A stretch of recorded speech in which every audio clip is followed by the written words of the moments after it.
Hey guys, and welcome back to another video. And today I want to talk a little bit about Theaters of War. So CIG has recently taken 4.1 PTU down for a little while. I believe it was having stability issues, but I wouldn't be surprised if it was back up early to mid this week, so we could take a look at it. But apparently players got into Arena Commander and there was a new map. This new map seems eerily reminiscent to the map from Theaters of War. Now, many of you have probably noticed that there are new locations in Star Citizen in Stanton that are managed by an NPC organization called the Hathor Group. They are essentially base stations with satellites at them, and you can do content and missions at these locations where you have to find key cards to essentially take over this satellite. And once you place these key cards in the machine, the satellite moves and aligns with a mining station that is in orbit. It's a pretty cool and very interesting mission, but keen-eyed players have noticed, players from Evocati from years past, that these antennas and base stations managed by the Hathor Group, this is actually from Theaters of War. So the Hathor Group is apparently in lore a group that CIG's narrative team came up with around the same time that they were making Theaters of War, and CIG is essentially using a lot of those assets in the persistent universe right now. So in Arena Commander, players have essentially found this, and I'll play a little bit of this video. I'll also leave this video linked in the video description below so you guys can check it out and take a look at it for yourself. Please support the user or content creator that has posted this content. That is very important here. So let's take a quick look at this for a second here and talk about what we're actually seeing and what the Theaters of War map probably looked like. So right here, they have a Polaris in the map. This is a very large map. As far as the eye can see here is playable space. But it's important to keep in mind that the whole Planet Green from the Good Doctor map is in Arena Commander right now. So having a very large map in Arena Commander is already possible.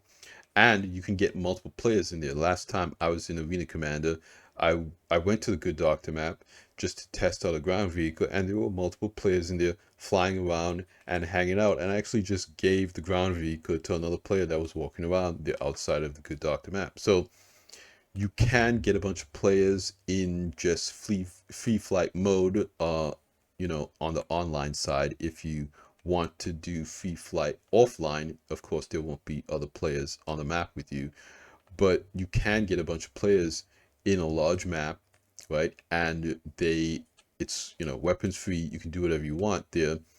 I think that is very interesting, right? So what we're seeing in this photo here is we can see a bridge, we can see a rail system, we can see roads, very importantly. And here you can see the base station antenna that is in the persistent universe, or the PTU, right? Where you can do these missions. So this is the asset that a lot of players have seen, that CIG has now moved into Stanton. So tons of roads, a lot of elevation. The tree density looks great. This map here, you can see this bridge, you can see the logo here, Hathor. That's the group that essentially, I guess it's like a mining organization, right? And in lore, apparently they owned some star system or something like that. And they had a lot of responsibility and they made a lot of money, but there's a lot of lawlessness. And so there's also a railway at this in this map, where you can see this player here shooting at the road below from this rail system and coming to some type of rail depot here, where they have a lot of cargo arms up there, and you can just drive straight on the train. What I do want to point out as well is how wide the roads are. You know, I've played a lot of these games. You could see kind of the similarities with Halo. This does really give me that vibe, especially since he's on this Cyclone. I believe that's the MT. Correct me in the comments down below if you remember what the actual Cyclone variant is. But this is the one with the missiles and the gun, I believe. But how wide the roads are here is going to be great for tanks, ballistas, Spartans, that type of stuff. And it really just shows the scale of this map. Again, in some Halo maps, the roads and the spaces do feel kind of cramped because you can move pretty fast around on you know, a Warthog or something like that, and it does kind of feel a little bit too gamified, right? Again, I'm a big fan of Halo. I love Halo, but again, some of these maps are a little too cramped for it to feel like that Battlefield type of experience. This looks very spacious. This looks very open. Not quite Battlefield, somewhere in between Halo and Battlefield. I think that's kind of a good map size for people to actually have space to get behind cover, to use ground vehicles. I mean, you look at this space right here, there's like a million places to hide or move around or try to get the drop on somebody. That's excellent, especially if you're talking about a higher player count type game mode. So now that we talk about that, again, you can see him kind of driving around outside. Now that we talk about that, though, I think it's important to kind of think about the game modes that are possible with a map this size, right? So the question is, what does CIG need to do to make Theaters of War good? That's kind of the big question here, right? Because CIG can do scale. They have ground vehicles, they have ships. Their gunplay is not bad, right? It is, I feel like, personally, and this is just my personal opinion, I think that CIG's gunplay is kind of on par with what you're seeing out of you know, conventional AA shooters that you can buy on Steam right now, right? Is it at the Battlefield Call of Duty level right now? I would say in a certain sense it's a little bit better than Warzone. Warzone again is kind of arcadey. Battlefield, I don't know, some of the other, you know, milsim type games. I think right now the gunplay does have, you know, there's a lot of attachments, there's a lot of mobility. You can be very quick with some of the weapons. I feel like some of the weapon uh are not as fast as I'd like them to be. Some of the aim down sight times are kind of weird in my personal opinion with Star Citizen. And again, that might come down to jankiness. You still have, you know, players kind of glitching around all over the place. But the network coding is getting better with silver meshing, right? And because this is an arena commander, you're gonna get a little bit better performance, you know, hopefully, knock on wood. So what does CIG need to do to make this interesting? And I think it all comes down to the game modes. Again, Theaters of War doesn't really need to be like a standalone game and compete with Battlefield and Warzone or anything like that. But I think it needs to have some modes that are kind of interesting. So what I'm thinking right off the bat is maybe a Battle Royale mode. And again, I'm just kind of putting this out there, right? Imagine a last man standing game mode in on this map, right? I'm just gonna play it here for a little bit. Imagine a last man standing game mode in the Theaters of War map. You can use ships, you can use ground vehicles, weapons, anything that you pick up, you can find. There might be stuff laying on the map, right? And you get in, and it's 25 or 50 players, and you just have to be the last player standing, right? Or it has a timer, right, where you have a game mode where you can where you have to get as many kills in a specific timer. So maybe the game mode, the match lasts for 15 minutes. You have to get as many kills as you can in those 15 minutes on this map. That would be pretty exciting, right? Or they could do very similar to Halo, a kind of capture the flag or capture the objective. You could have, you know, one team on one side, other team on the other side, and you kind of have to hold the other team's location to kind of win the match, right?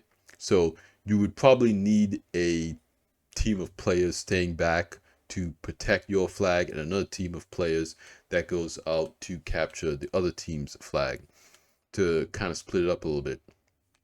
Because again, with a map this size, you kind of want to, you know, utilize the size of the map, right? So you want to have to encourage players to move around and kind of use it. Or you could, again, have it kind of, you know, a little bit more open-ended, where you have different things, different objectives around the map that you have to do. Kind of just like in the PU right now, and I'm going to pause again a little bit, where there are perhaps bounties around this map, right? Or objectives, puzzles around this map that you have to complete. And whoever completes all of the puzzles, all the objectives around the map, that team wins. So for instance, like the Hathor antenna, right? This antenna kind of moves around, it has key cards, all this kind of stuff. That gameplay already exists, so it's not something new that they would have to create. But essentially, you'd have to go to all of these antenna base station locations, and you'd have to hack it, or get the key card, or, you know, control the antenna area for a specific amount of time. And the team that gets all the objectives done, right, that team wins. So again, you can have team gameplay, last man standing, you can have capture flag. Having all of these game modes in this map, you know, with 25 to 50 players, I think that would really excite the player base. I think honestly more people would play that than the PU, right? And you have all those players who are big PvP players, who want the ability to do PvP in ships, ground vehicles, on foot, all that kind of stuff. That would be huge. It would also be great for orgs to practice org gameplay, right? Because you don't have the penalty of death in Arena Commander that you do in the Precision Universe. And this is something that I talked about in my previous video. I did a video talking about what CIG can do to, you know, kind of mitigate all of the conversations about private servers and all that type of stuff. And, you know, to each their own, whether if you're on team private servers or private shards, whatever you want to call it, or not. I think that making Arena Commander more robust, there's absolutely no downside to that, right? Because again, there's no penalty to that. Even if you had a private shard that was no PvP, you could still die from NPCs, right? You know, and you would lose your stuff, and there would be a penalty to death on that server. With Arena Commander, that doesn't exist, and you don't have to worry about that. You don't have to worry about your stuff, you're losing your subscriber gear or anything like that. Now again, with item recovery, that won't really be too much of an issue, but once Death for Spaceman comes in and permanent death, 5 lives, 10 lives, you have to pay to get extra lives. Who knows what that's going to look like. There will be more penalties. And again, I don't think that, you know, CIG, kind of to reel things back in a little bit, CIG once long ago talked about private servers, right? Where you could essentially do whatever you want. I mean, at one point, CIG even talked about, you know, owning your own star system, making planets, really out there stuff that we won't really get into. There's no point in it. Because I don't know if CIG is still going to do any of that stuff. But I think if Arena Commander is capable enough, is powerful enough to put an entire planet like the planet Green in it, they could put private servers that, you know, have entire planets that players can get together on, right? You want to do your, you know, non-combat 890 jump meetup type situation. You should be able to do that in Arena Commander, right? You shouldn't have to do that in the PU. Now, I'm not saying that, you know, players shouldn't be able to have the 890 jump meetups in the PU.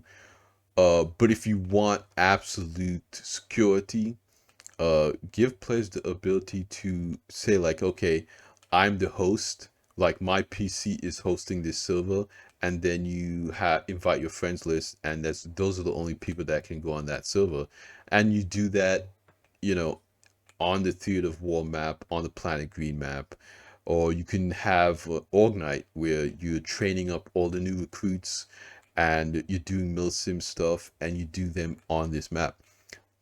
You guys know I'm a big fan of Arena Commander. I think that CIG can do so much with Arena Commander. It's a very underutilized aspect of Star Citizen, that where if you don't have, 6 hours in a day to play Star Citizen, you can hop on for an hour, 15 minutes or whatever, and have fun.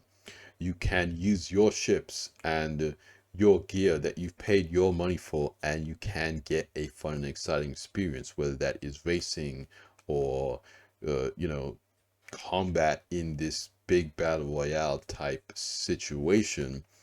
I think that would be just a good thing. That would be a universally good thing. So let me know what you guys think about Theaters of War. Do you think it is still on the table? Do you think this is just CIG picking low-hanging fruit by adding this map into Arena Commander and letting players kind of go crazy on it? I see potential in this. I just hope that CIG creates some really fun game modes for this map and gives us an opportunity to, make a lot of cool machinimas and do a lot of cool videos and different stuff here. I think there's a lot of potential with this, essentially is what I'm saying. So again, I'll leave this video linked in the video description below for you guys to check out yourself. I won't watch the whole thing here, but that's going to be it for me here, you guys. I want to know what you guys think in the comments down below, like I always say at the end of these videos, you guys. Like the video if you liked it, subscribe if you want to see more, and I'll see you guys in the next one. Salud!